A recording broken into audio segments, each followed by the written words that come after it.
এইখানে এই রাজবাড়ির এই কোণার থেকে এই কোণা পর্যন্ত যত রিক্সা ড্রাইভার আছে সব খারাপ, সব মানে অশৃঙ্খল, মানে রাস্তাঘাটে লোকের আর ভালো ব্যবহার তো করেই না, একদম পুরো অশৃঙ্খল করে। আর এখানে আমাদের রয়্যাল লোক এইখানে বসে উপেন খাচ্ছে, উপেন ঠিক আছে। ড্রাগস খাচ্ছে উপেন।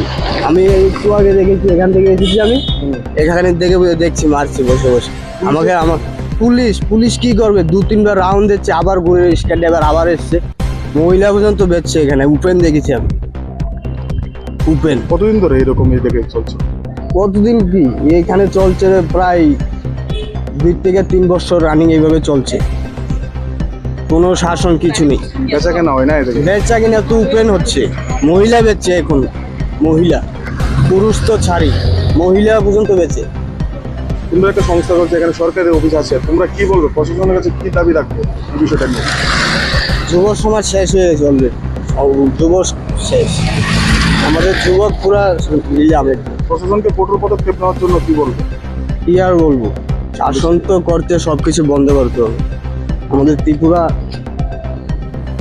শেষ হয়ে গেছে মোটামুটি, শাসন পুরা উঠে শেষ।